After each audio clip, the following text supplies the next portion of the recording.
Mazmur 91 ayat 1-16. Dalam lindungan Allah, orang yang duduk dalam lindungan yang maha tinggi dan bermalam dalam naungan yang maha kuasa akan berkata kepada Tuhan, tempat perlindunganku dan kubu pertahananku, Allahku yang kupercayai. Sungguh, dialah yang akan melepaskan engkau dari jerat penangkap burung, dari penyakit sampar yang busuk. Dengan kepaknya, ia akan menudungi engkau. Di bawah sayapnya, engkau akan berlindung. Kesetiaannya ialah perisai dan pagar tembok. Engkau tak usah takut terhadap kedahsyatan malam, terhadap panah yang terbang di waktu siang, terhadap penyakit sampar yang berjalan di dalam gelap, terhadap penyakit menular yang mengamuk di waktu petang.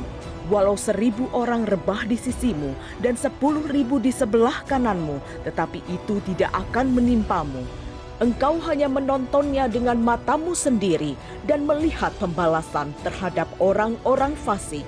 Sebab Tuhan ialah tempat perlindunganmu, yang maha tinggi telah kau buat tempat perteduhanmu. Malapetaka tidak akan menimpa kamu, dan tulah tidak akan mendekat kepada kemahmu. Sebab malaikat-malaikatnya akan diperintahkannya kepadamu untuk menjaga engkau di segala jalanmu. Mereka akan menantang engkau di atas tangannya, supaya kakimu jangan terantuk kepada batu. Singa dan ular tedung akan kau langkahi. Engkau akan menginjak anak singa dan ular naga. Sungguh hatinya melekat kepadaku, maka aku akan meluputkannya.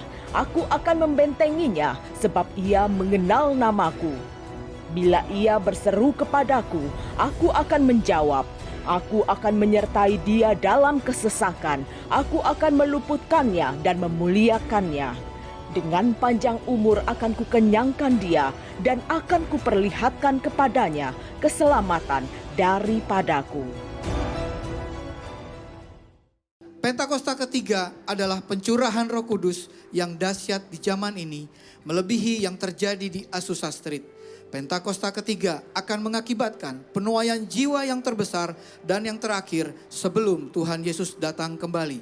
Pentakosta ketiga akan membangkitkan generasi Yeremia, yaitu anak-anak muda yang dipenuhi Roh Kudus, cinta mati-matian kepada Tuhan Yesus, tidak kompromi terhadap dosa, dan akan bergerak untuk memenangkan jiwa. Pentakosta ketiga lahir di Indonesia yang bergerak ke bangsa-bangsa. Gerakan ini dari timur ke barat dan akan kembali ke Yerusalem. Pentakosta ketiga akan memberikan kuasa untuk menyelesaikan amanat agung Tuhan Yesus. Dan setelah itu Tuhan Yesus datang kembali. Shalom saudara, banyak orang ingin memiliki kekayaan berlimpah.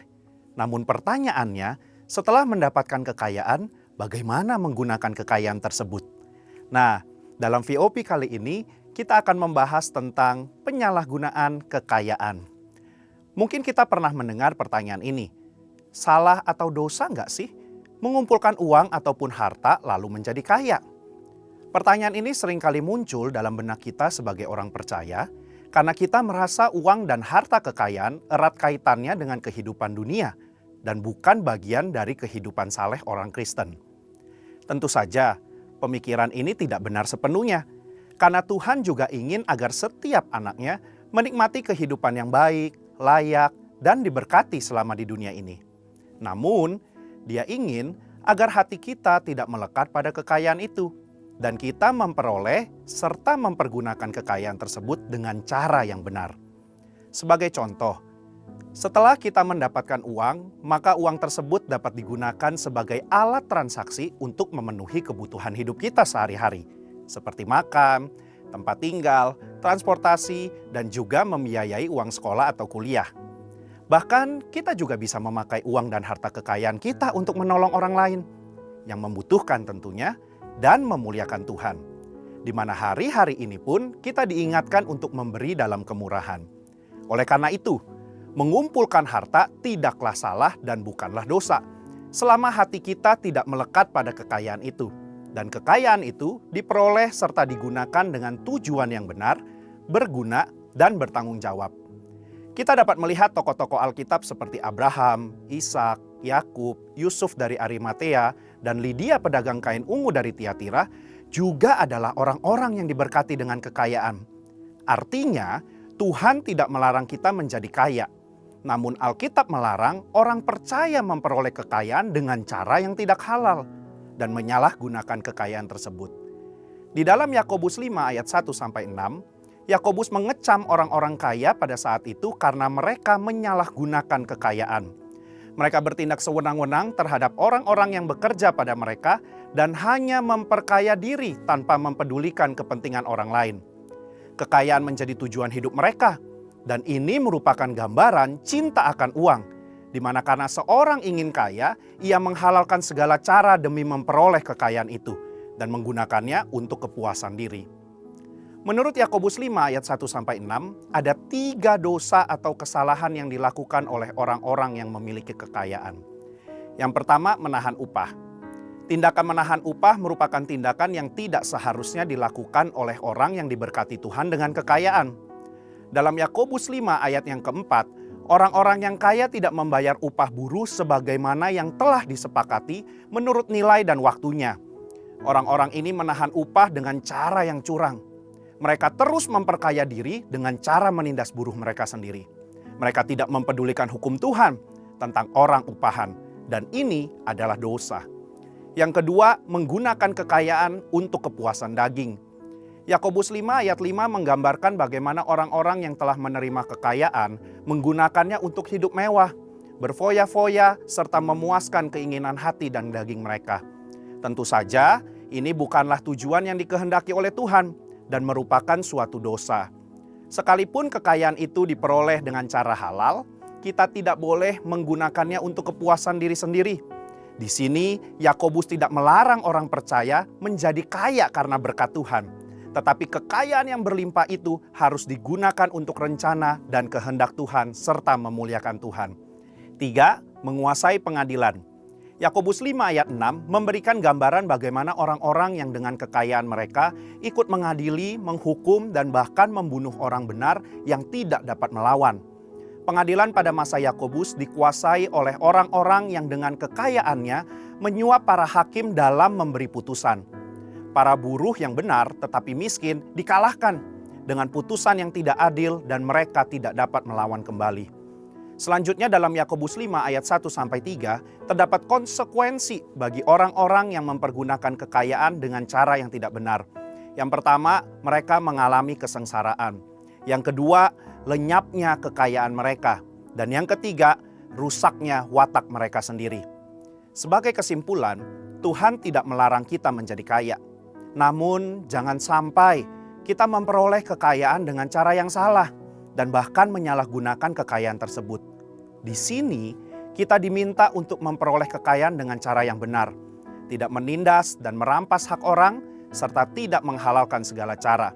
Setelah kita mendapatkan kekayaan tersebut, marilah kita pergunakan untuk memberi dengan murah hati kepada sesama dan memuliakan Tuhan, bukan untuk kepentingan diri sendiri.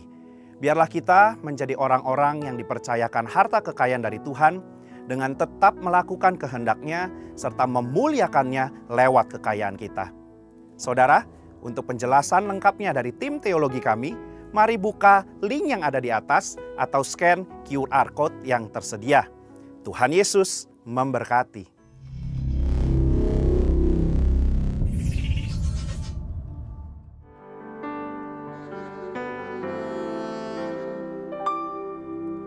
Semua yang ku punya sungguh berasal darimu. Semua yang ku terima karena kau tak tinggalkanku.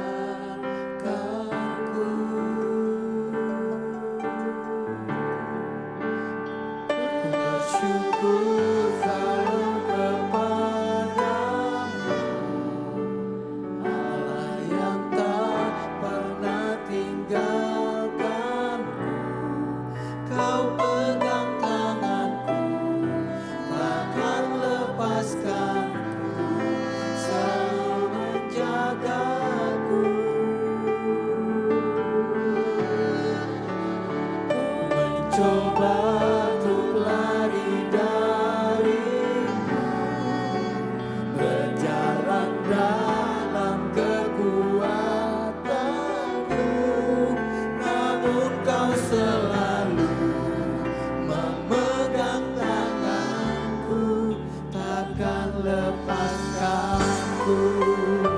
Bolehkah kita beri tepuk tangan buat Tuhan kita? Oh, mari sama-sama kita katakan, semua yang kupunya.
Amin Tuhan. Mari saya undang Bapak Ibu untuk kita berdiri sama-sama dan katakan pujian ini bersama-sama. Ku bersyukur, bersyukur selalu kepadamu, Allah yang tak pernah tinggalkan. Kau pegang tanganku, takkan lepaskanku, selalu menjagaku. Mencoba untuk lari darimu, berjalan dalam kekuatanku, namun kau selalu memegang tanganku, takkan lepaskanku.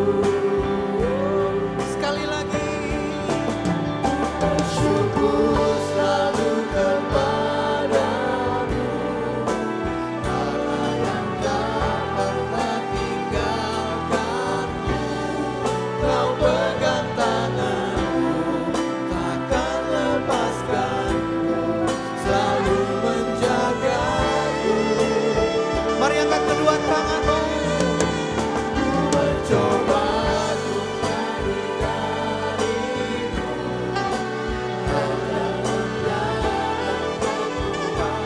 kekuatanku, namun kau selalu memegang tanganku, takkan lepaskanku. Namun kau selalu memegang tanganku, takkan lepaskanku. Namun kau selalu memegang tanganku, takkan lepaskanku.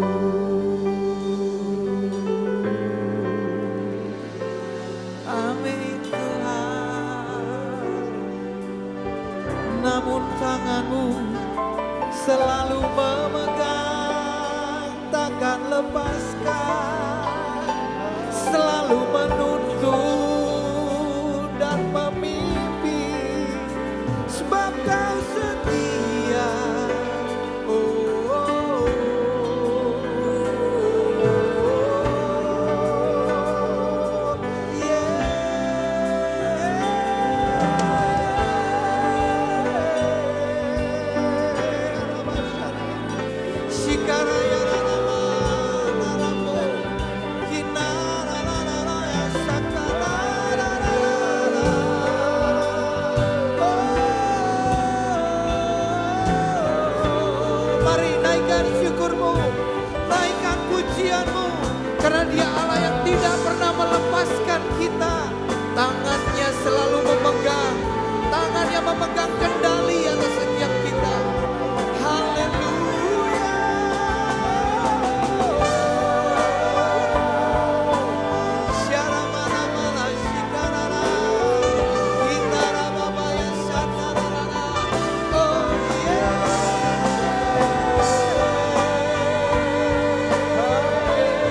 bagi Dia. Persembahkanlah nyanyian bagi Dia. Allah yang hidup, Allah yang setia. Rabababa, syarararararara, kinarabala masyantara rababa yang kashikararararara.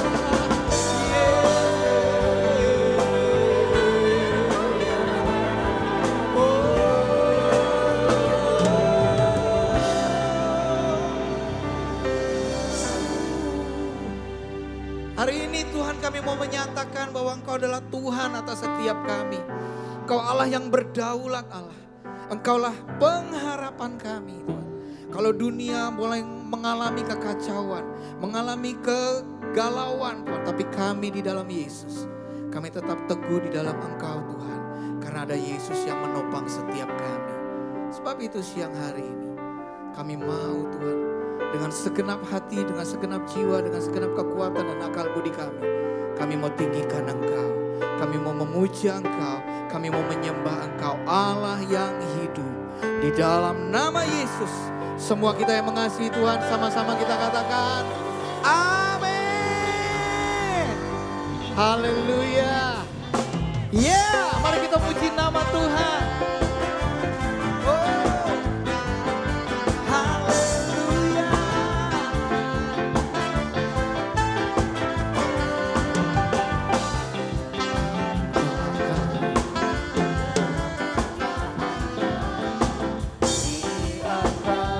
Segala bangsa dan perbuatannya yang sungguh ajaib di antara suku bangsa.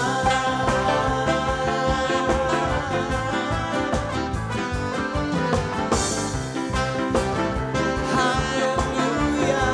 Kembali sama-sama katakan, ceritakan.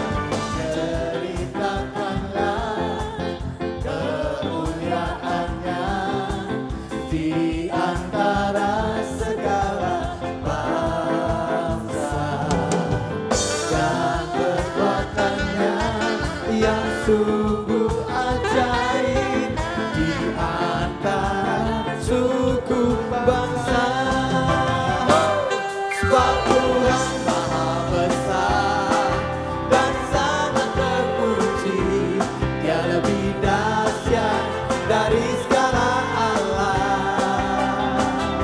Sebab Tuhan Maha Besar dan sangat terpuji, Dia lebih dahsyat menghancurkan musuh. Haleluya. Amin. Mari kamu wanita saja katakan pujiannya. Amin.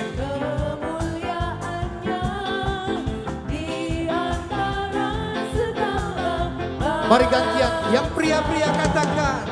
Dan perbuatannya yang sungguh ajaib di antara suku bangsa. Semuanya. Sebab Tuhan Maha Besar dan sangat terpuji, Dia lebih dahsyat dari segala alam. Sebab Tuhan Maha Besar dan sangat terpuji, kuasanya dahsyat menghancurkan musuh.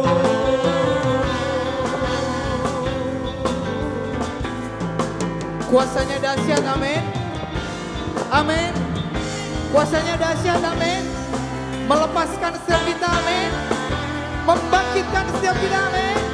Mari beri tepuk tangan buat Tuhan kita.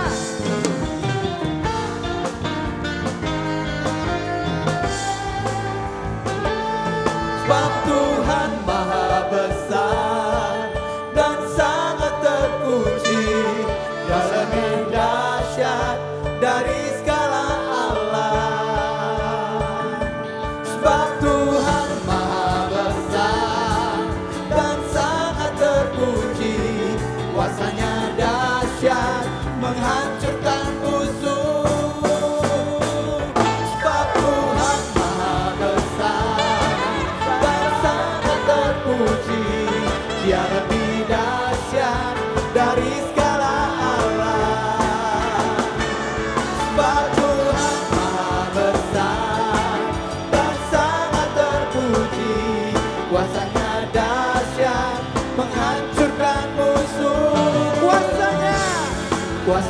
dahsyat menghancurkan musuh. Kuasanya dahsyat menghancurkan musuh.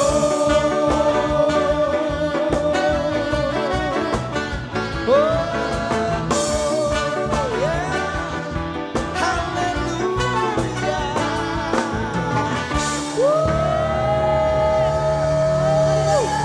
Beri tepuk tangan buat Tuhan kita. Yeah.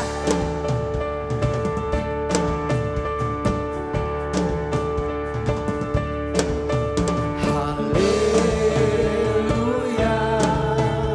Kau ada dalam hatiku, takkan patah semangatku, takkan hilang kekuatanku. Katakan haleluya. Ku mau bersorak bagimu, sukacita surga nyata penuhiku.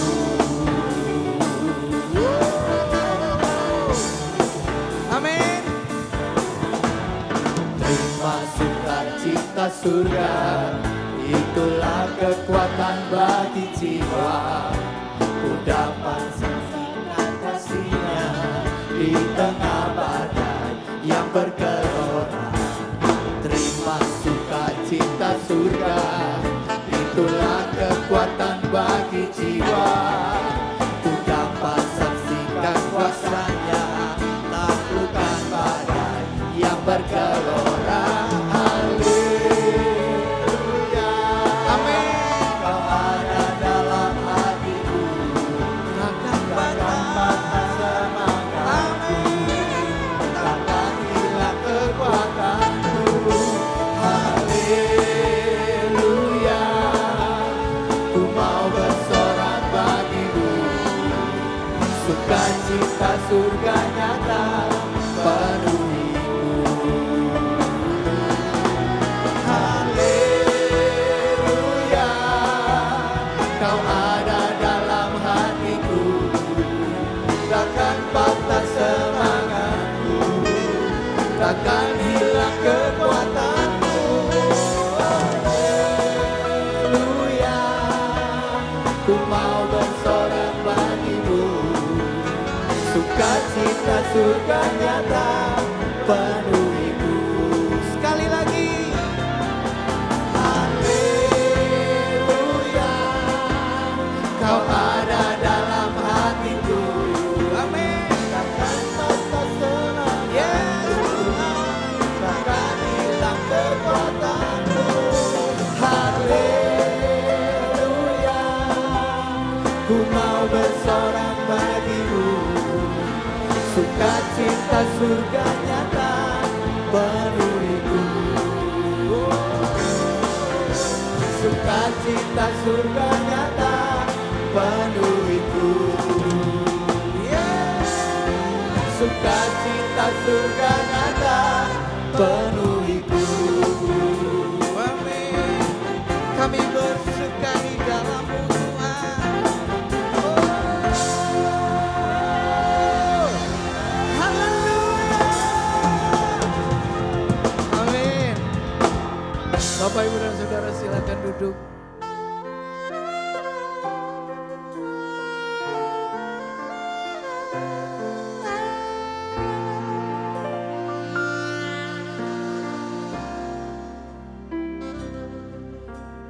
Betapa ajaib dan dahsyatnya Tuhan kejadianku. Kau menemukan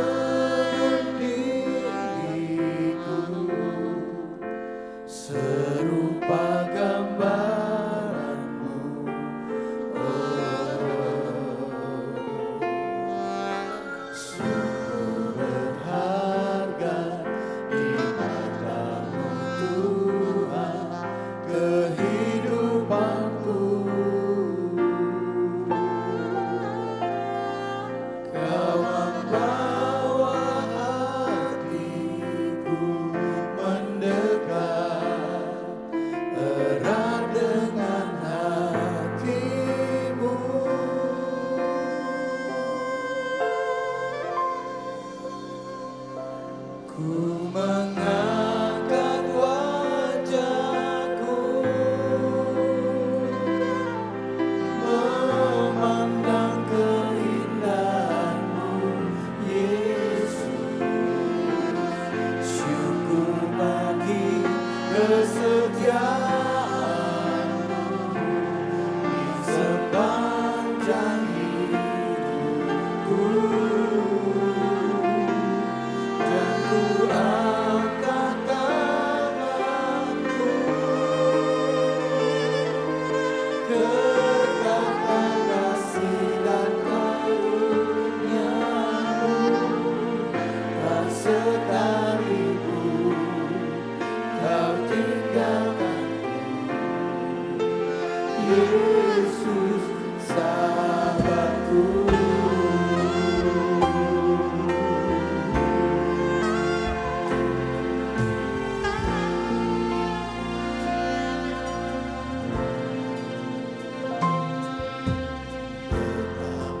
Ajaib dan dahsyatnya Tuhan kejadianku. Kau menenun diriku serupa gambaran-Mu. Sungguh berharga di mata-Mu Tuhan kehidupanku. Kau membawa hatiku mendekat erat dengan hati-Mu. Saya undang untuk kita berdiri sama-sama dan katakan,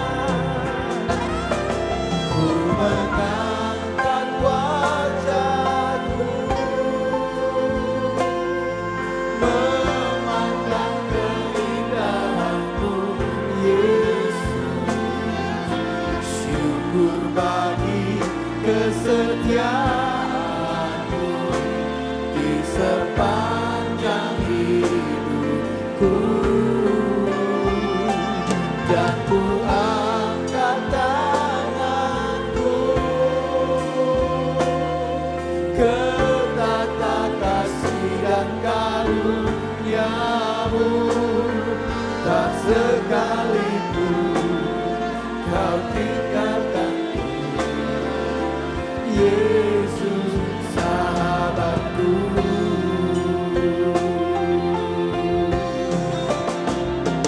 Ku mengangkat wajahku, memandang keindahan-Mu, Yesus. Syukur bagi kesetiaan-Mu di sepanjang hidupku. Dan ku angkat tanganku ke tata kasih dan karunia-Mu. Tak sekalipun Kau tinggalkanku, Yesus sahabatku. Mari kita mau sembah Dia.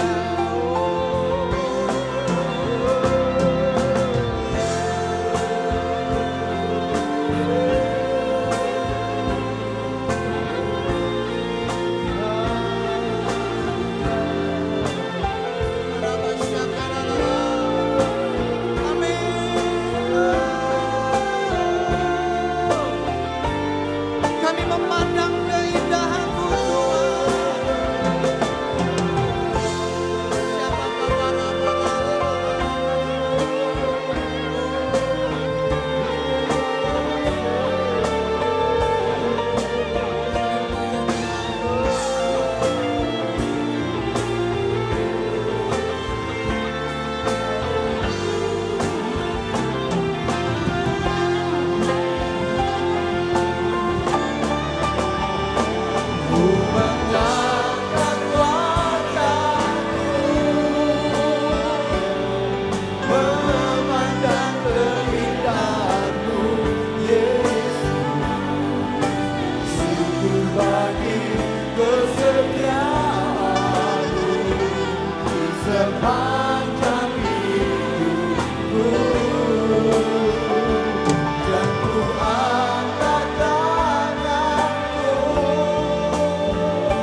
Kau tinggalkanku, Yesus sahabatku.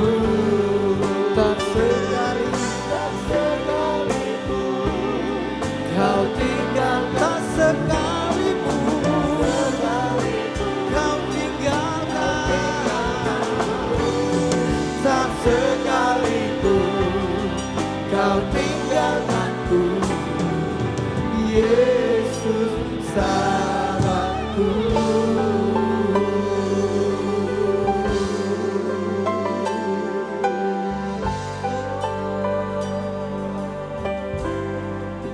Tidak habis-habisnya kami kagum dan kagum kepada Engkau Tuhan. Siapakah kami ini Kau sebut sahabat-Mu? Layaklah pujian, sembah, kemuliaan, hormat, kemasyuran, serta ketaatan senantiasa terangkat melalui hidup ini bagi Engkau Tuhan. Dalam garis ketaatanlah kami mau mendengarkan firman Tuhan. Lembutkan hati kami Tuhan. Kalau ada kebenaran tidak cocok pada kami, bukan kebenaran yang berubah, karena itu mustahil.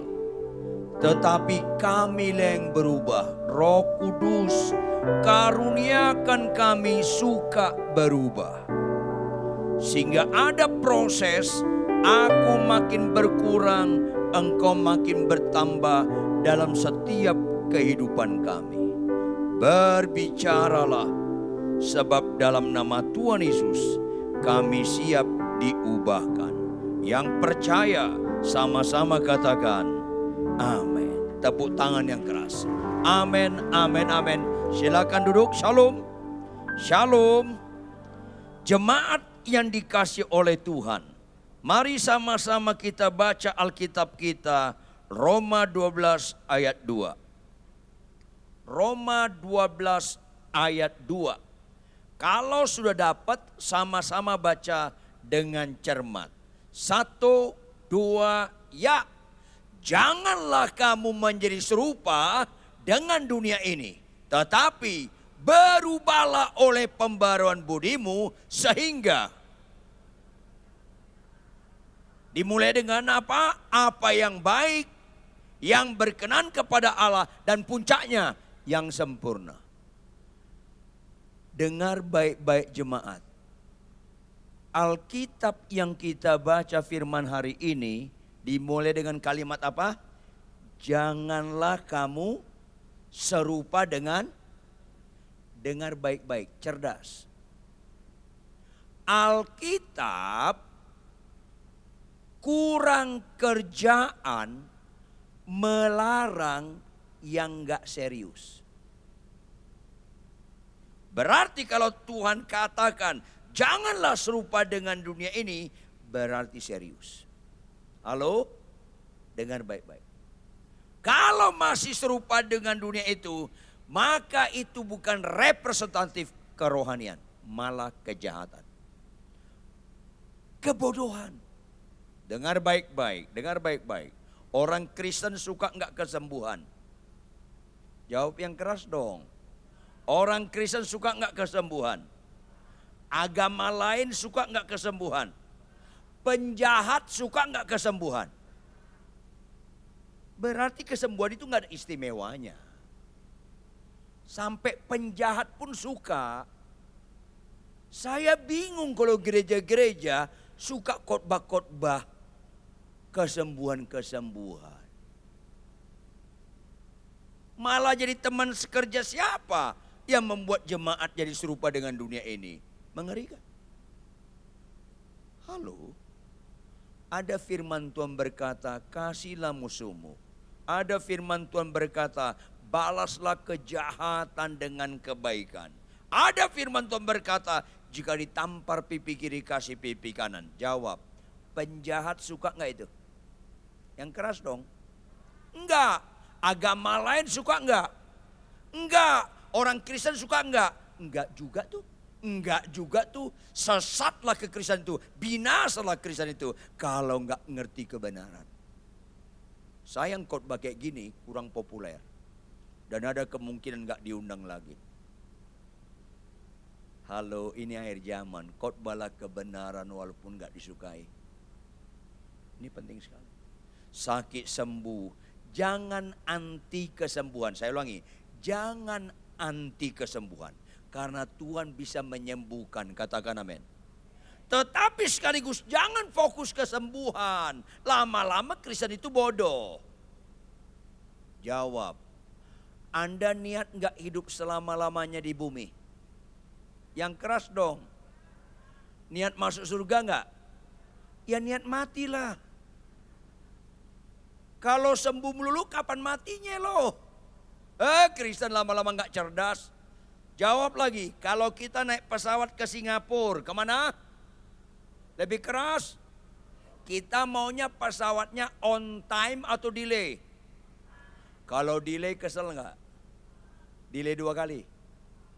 Delay 3 kali. Ngamuk loh.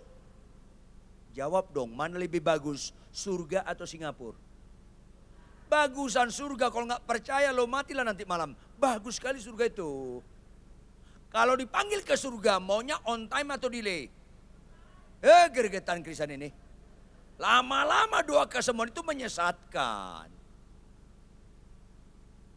Tuh ngelawan muka lo, susah. Makanya Tuhan bilang apa? Banyak yang terpanggil. Karena apa? Lebih banyak orang gereja sakit sembuh, miskin kaya, inovanya jadi Alphard daripada hidup benar. Menghina salib Kristus orang-orang seperti ini. Jangan pura-pura nggak dengar. Yuk kita buka Markus 1. Markus 1 ayat 42 sampai Markus 2 ayat 12. Markus 1 ayat 42. Operator tampilkan. Sampai Markus pasal 2 ayat 12. Perhatikan.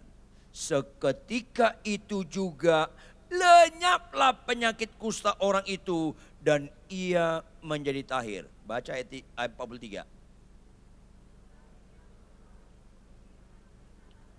Ayat 44.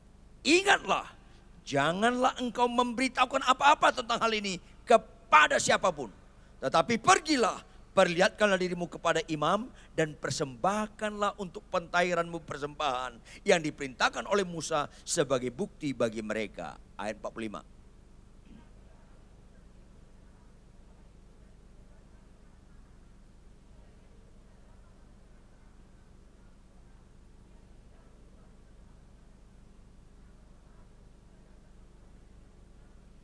Ayat 1. Kemudian sesudah lewat beberapa hari, waktu Yesus datang lagi ke Kapernaum, tersiarlah kabar bahwa ia ada di rumah. Lanjut.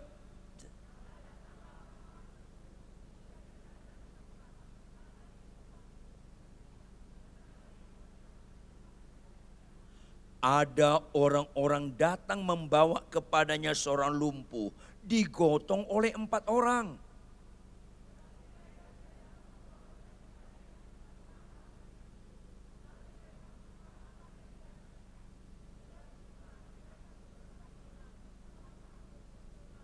Ketika Yesus melihat iman mereka, berkatalah ia kepada orang lumpuh itu, "Hai anakku, dosamu sudah diampuni."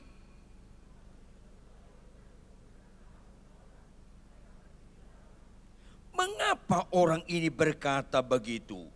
Ia menghujat Allah. Siapa yang dapat mengampuni dosa selain daripada Allah sendiri?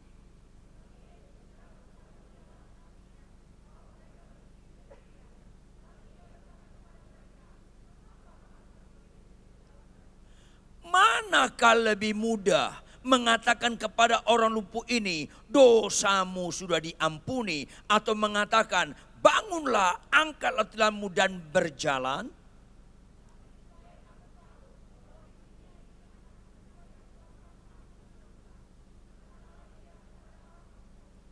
Kepadamu kukatakan, bangunlah, angkatlah tempat tidurmu dan pulanglah ke rumahmu.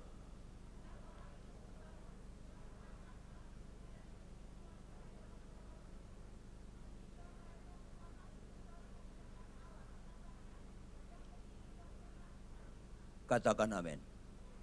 Dengar baik-baik Bapak Ibu, mayoritas orang ikut Yesus bukan supaya beda dengan dunia ini, melainkan tetap serupa dengan dunia ini.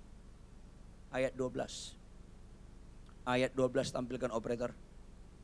Dan orang itu pun bangun, segera mengangkat tempat tidurnya dan pergi keluar di hadapan orang-orang itu. Sehingga mereka semua takjub lalu memuliakan Allah karena sakit sembuh. Halo, kalau lumpuh berjalan buta celik takjub itu manusiawi sama dengan dunia ini.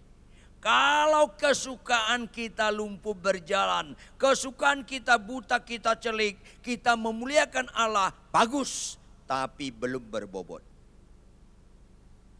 Karena yang kita dapati adalah kesukaan kita. Tetapi bapak-bapak perhatikan, kalau istrimu cerewet, kurang hemat berkata-kata setelah engkau 5 tahun menikah, 12 tahun menikah, 20 tahun, 30 tahun, 40 tahun. Ketika istrimu tidur, kau tatap dan kau memuliakan Allah. Tuhan Yesus baik, itu berbobot. Ketawa lo ngelawan lo, itu berbobot. Kalau suamimu sengak lagunya, banyak pencak silatnya, Tuhan katakan, hai istri, tunduk pada suamimu. Kau berjuang kadang-kadang nangis, rasanya gak mampu melihat suami seperti ini.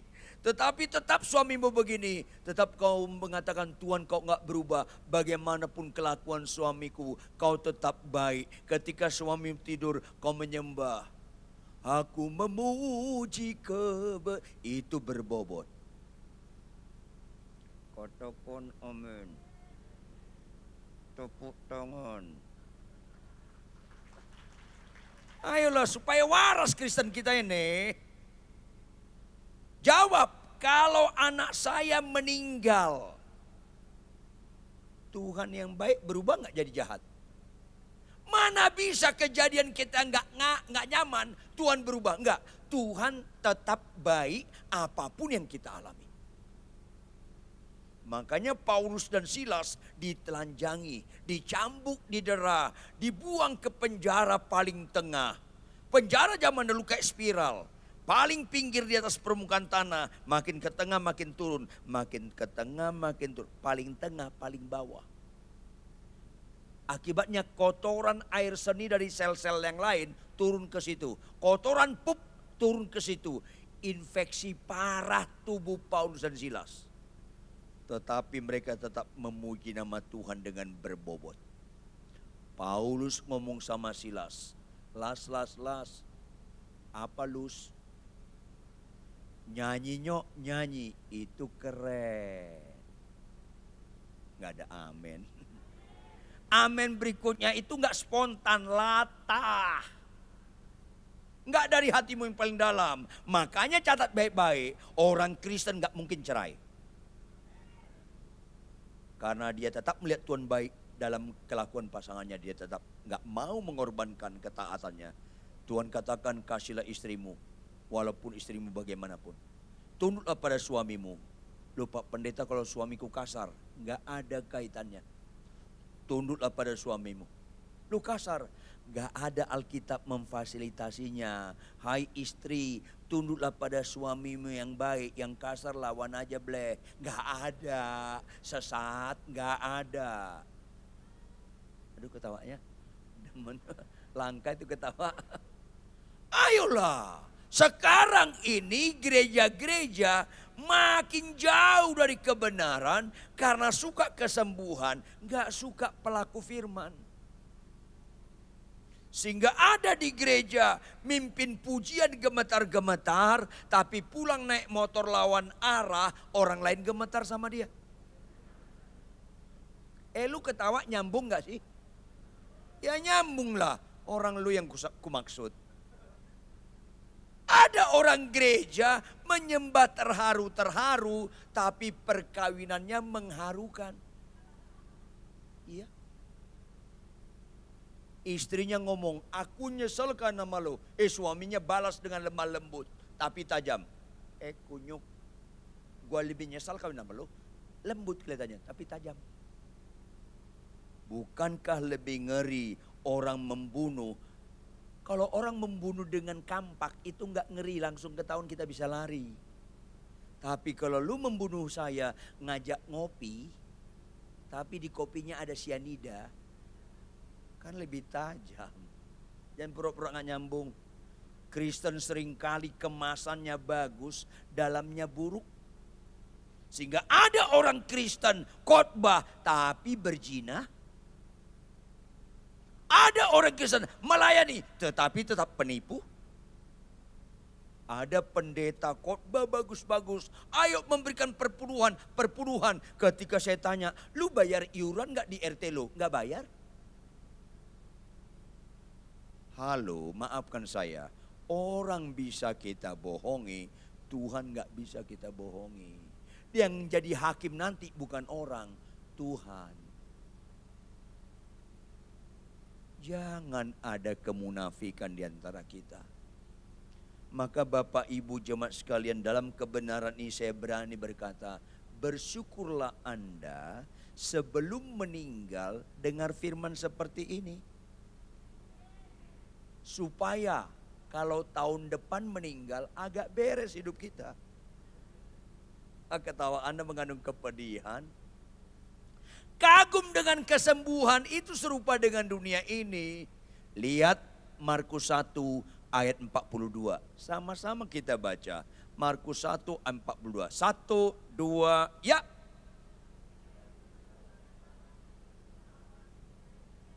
Ya. Cerdas, cerdas, cerdas. Kata mana yang mewakili keterangan waktu? Tetap tampilkan ayatnya. Kata mana yang mewakili keterangan waktu? Seketika. Jawab, Tuhan membuat orang lumpuh berjalan, buta celik, kusta sembuh, Lazarus bangkit. Perlu tahunan atau seketika? Apa yang sedang Tuhan informasikan atau sampaikan hal ini? Dengar dong baik-baik. Hai umatku, ini mujizat terendah. Karena nggak perlu panjang-panjang, seketika. Ini mujizat terendah. Jangan populerkan berita ini di gereja karena seketika. Ringan sekali, saking terendahnya, dengar dong baik-baik. Sakit sembuh nggak menyelamatkan. 10 orang sakit kusta datang ke Tuhan Yesus. Jawab, berapa yang sembuh? Jawab dong. Semua sembuh. Yang malas baca Alkitab, lu kan gak ngerti kan? Semua sembuh. Jawab, berapa yang selamat masuk surga? 1, karena kesembuhan gak menyelamatkan. Seketika. Ulangi. Lebih keras. Ibu-ibu lihat saya. Ibu-ibu lihat saya. Ibu-ibu lihat saya. Membuat seorang istri tunduk pada suaminya. Itu seketika atau pelajaran seumur hidup. Itu mujizat terindah. Tuh ngelawan muka lo. Orang Kristen doa puasa kanker sembuh. Tapi enggak doa puasa supaya kelakuannya beres dan benar. Binasa lalu masuk neraka. Bapak-bapak lihat saya. Bapak-bapak lihat saya. Membuat bapak-bapak enggak pemarah, sabar, penuh pengertian. Tetap setia mengasihi istrinya. Walaupun istrinya bertahun-tahun tetap kurang hemat berkata-kata. Itu bisa seketika atau pelajaran seumur hidup. Jangan pura-pura enggak dengar khotbah ini. Orang Kristen khotbah bagus, penyembahan bagus, kelakuan tetap buruk. Nanti Tuhan nyanyi. Mau dibawa kemana hubungan kita? Mau dibawa kemana ini? Aduh ketawanya. Ini penting. Binasalah gereja-gereja Kristen suka kesembuhan, gak suka pertobatan. Binasalah orang-orang aktivis gereja, pengurus gereja, melayani musik worship leader singers, mau menyembah Tuhan dengan benar, tapi kita tetap kelakuan gak benar. Makanya sekali lagi saya bilang, saya berani katakan bersyukurlah Anda sebelum meninggal dengar khotbah hari ini. Aminnya sedikit. Lihat ayat 43. Ayat 43 operator. Ayat 43. Sama-sama baca. 1, 2, iya. Segera ia menyuruh orang itu pergi. Dengan apa? Dengan apa? Kenapa? Karena ada sesuatu yang serius. Yang banyak nggak dimengerti oleh orang Kristen, gereja-gereja, dan pendeta-pendeta. Peringatan keras. Nggak ada Alkitab ditulis dengan kebetulan. Nanti tanya, ketika lu masuk surga tanya sama Markus, lu tulis ini nggak sengaja ya? Sengaja. Karena ini serius. Apa yang serius itu? Ayat 44. Yang serius itu apa? Ingatlah. Hai orang kusta yang sembuh, ingatlah. Jangan engkau memberitahukan apa-apa tentang kesembuhan ini kepada siapapun. Karena kesembuhan bukan berita pokok gereja. Catat baik-baik, catat baik-baik. Peringatan keras loh. Jangan ceritakan ini. Karena berita firman Tuhan bukan berita mujizat kesembuhan. Catat baik-baik. Khotbahlah jujur walaupun gak disukai. Lanjut ayatnya.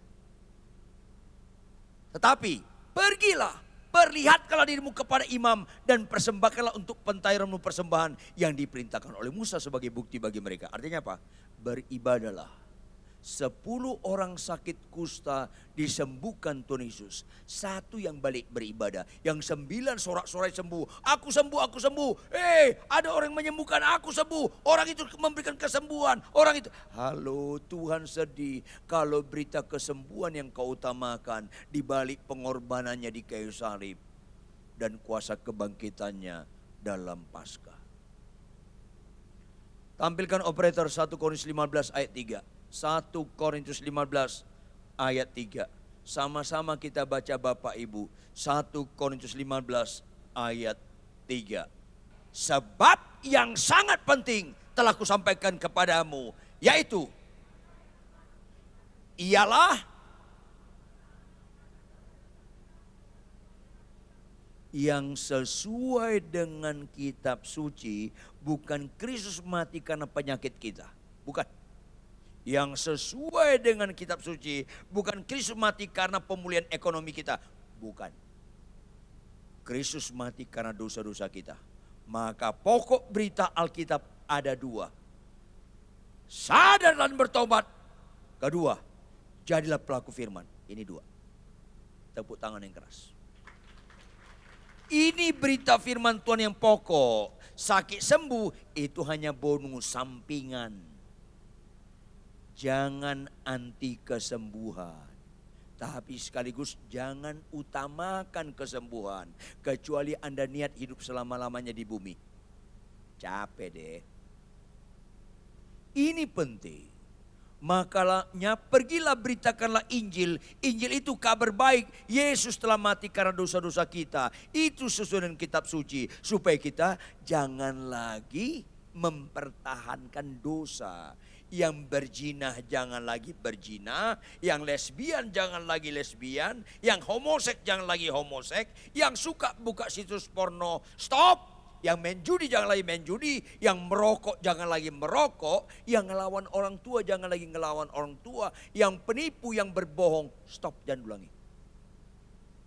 Itu gak ada amin lagi. Nah itu gak spontan, latah. Ini penting. Supaya kita jangan beribadah sejalan juga dengan kita menghina Tuhan. Bukankah kita menghina Tuhan, suka yang lain-lain tapi gak suka meninggalkan dosa? Apa yang terjadi? Ayat 45. Yang terjadi orang ini mirip dengan orang Kristen kebanyakan dan sedihnya mirip dengan pendeta kebanyakan. Ayat 45. Apa itu? Tetapi orang itu pergi ngapain? Memberitakan peristiwa itu dan menyebarkannya kemana-mana. Ini kan orang gak kenal Tuhan. Orang yang khotbah-khotbah kesembuhan terus, ini gak kenal Tuhan.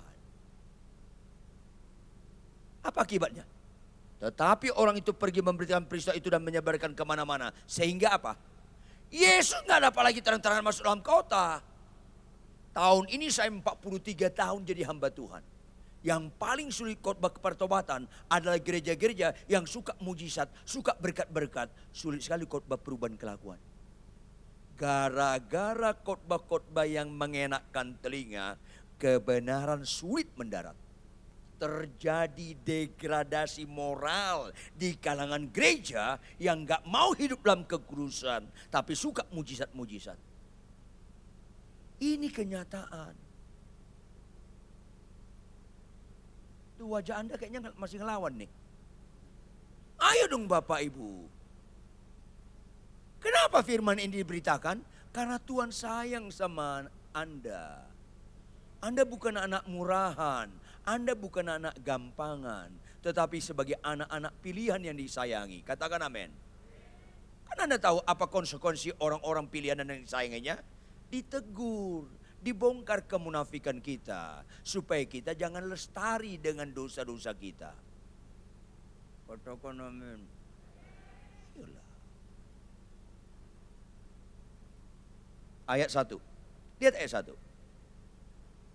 Setelah Tuhan pergi ke tempat yang sepi, berdiam diri, karena orang lebih suka kesembuhan daripada kebenaran, Tuhan keluar dari persembuhannya, tempat kesendiriannya. Ayat 1. Kemudian sesudah lewat beberapa hari, Yesus datang lagi ke Kapernaum. Tersiarlah kabar bahwa ia ada di rumah. Ayat 2, sama-sama baca Bapak Ibu. 1, 2, ya.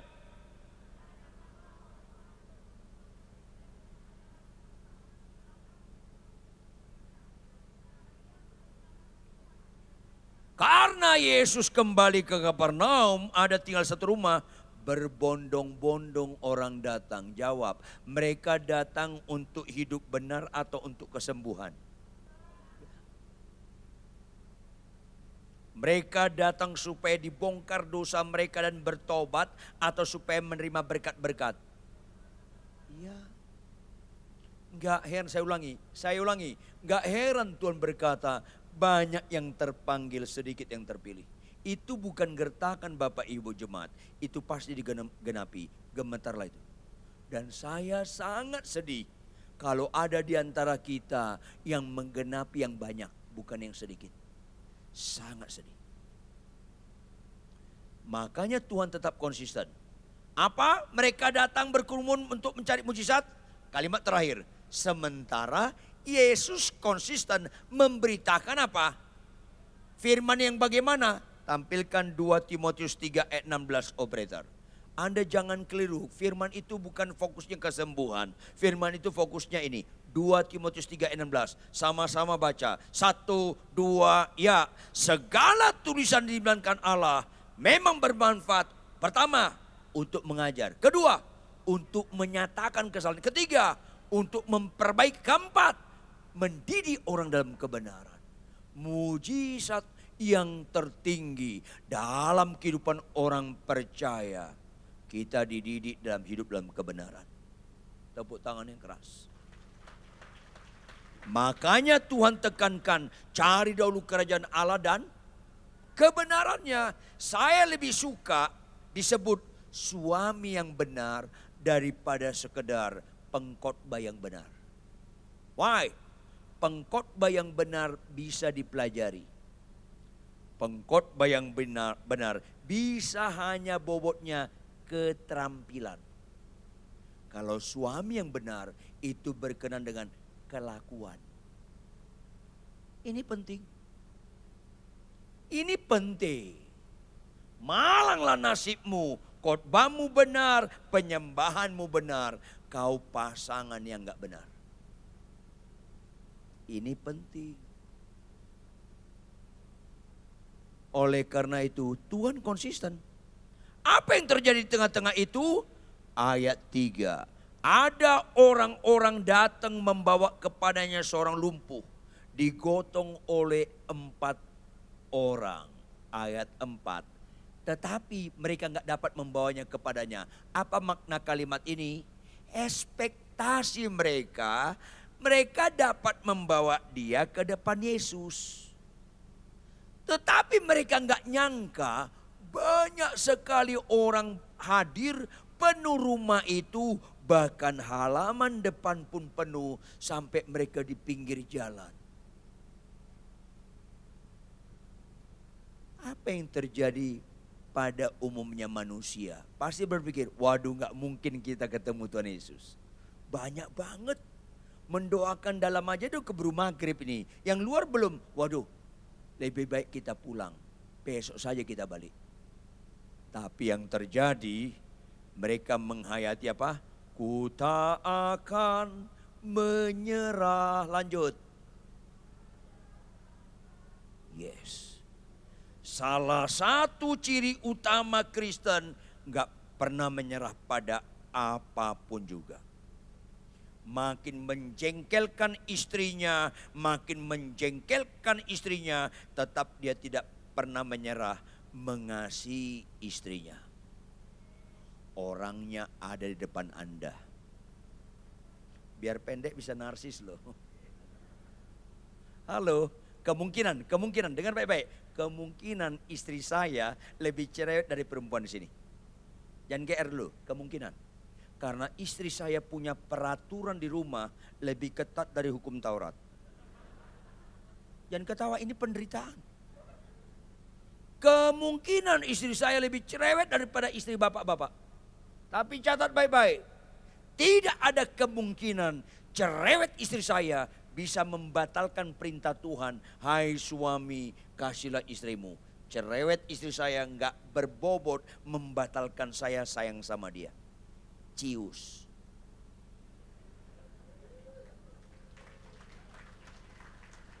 Gak usah tepuk tangan, bertobat aja loh. Emang lu kira tepuk tangan rohani? Kagak. Iman tanpa perbuatan mati. Tepuk tangan tanpa pertobatan, innalillahi. Jangan lupa. Khotbah bagus, tepuk tangan bagus, penyembahan bagus, kelakuan gak bagus. Turut berduka cita. Ini penting. Ini penting.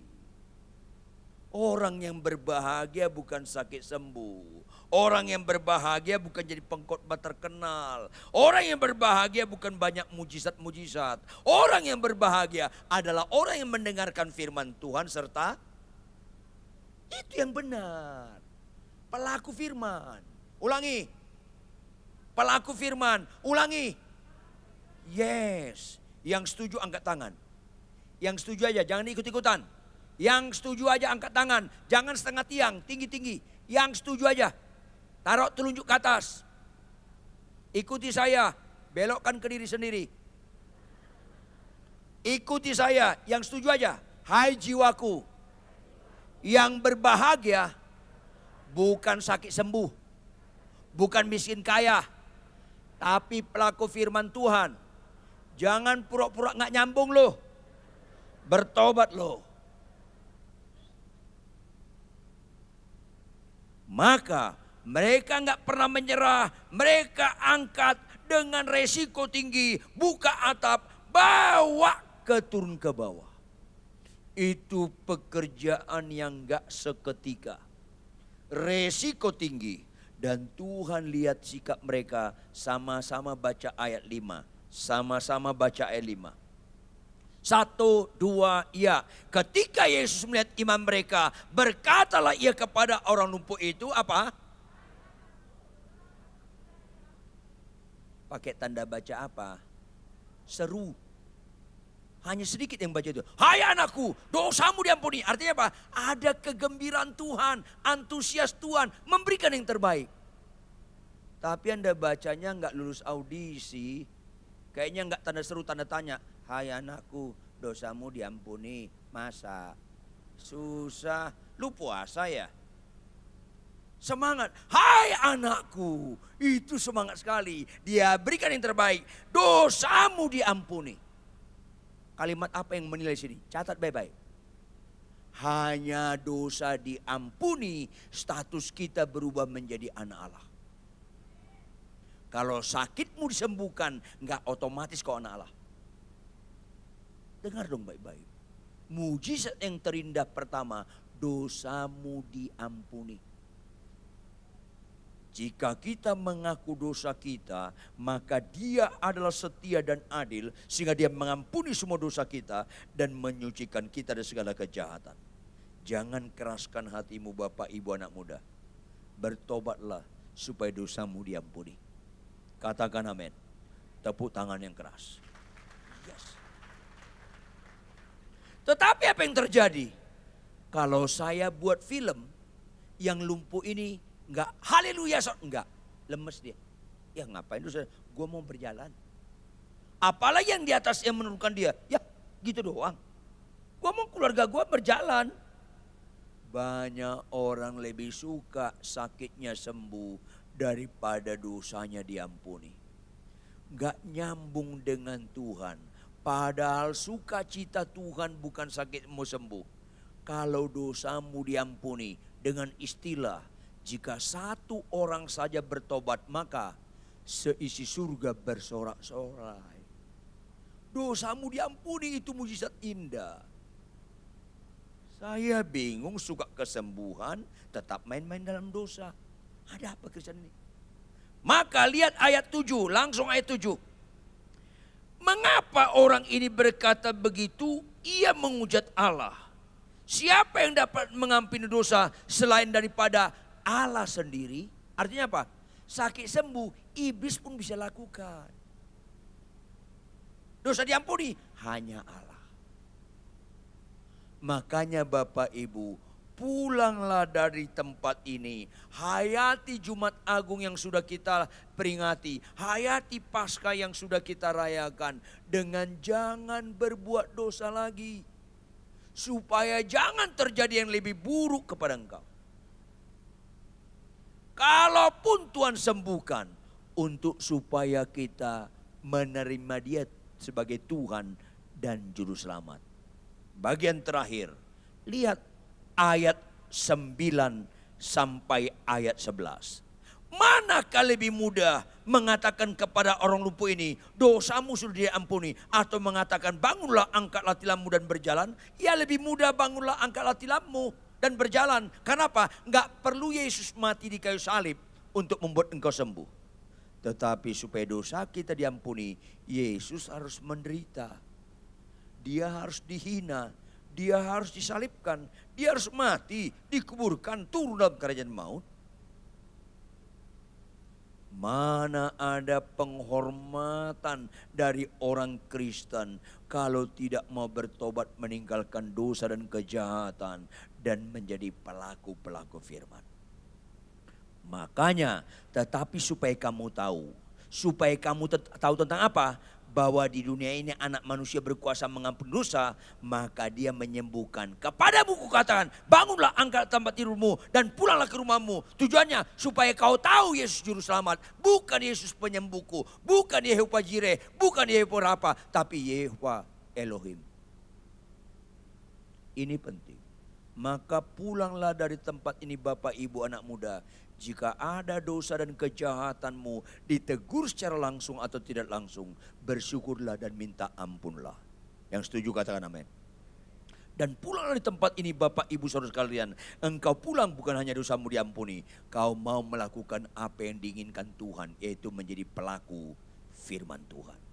Yang setuju tepuk tangan yang keras. Yang sungguh-sungguh setuju, bangkit berdiri dan tepuk tangan lebih keras lagi. Ku telah mati dan tinggalkan cara hidupku yang lama. Semuanya sia-sia dan tak berarti lagi. Hidup ini ku letakkan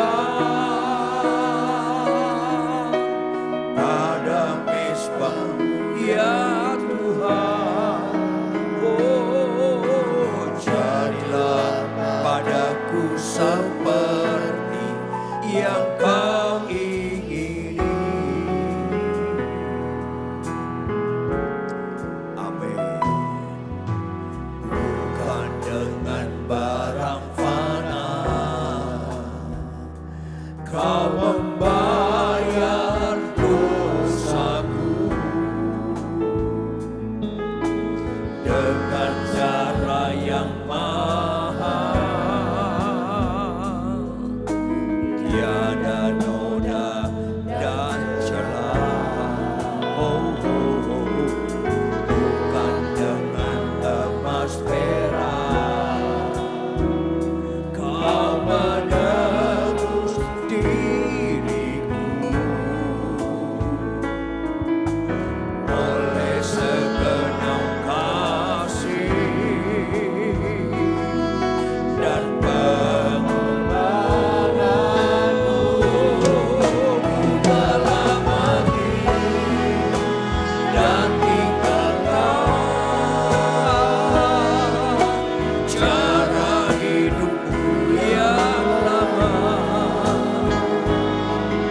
Semuanya sia-sia dan tak berarti lagi. Hidup ini ku letakkan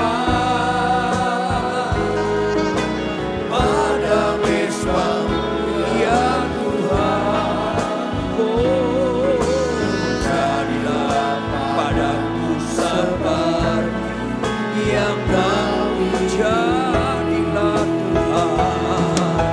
Jadilah padaku seperti yang Kau, jadilah Yesus. Jadilah padaku seperti yang Kau ingini.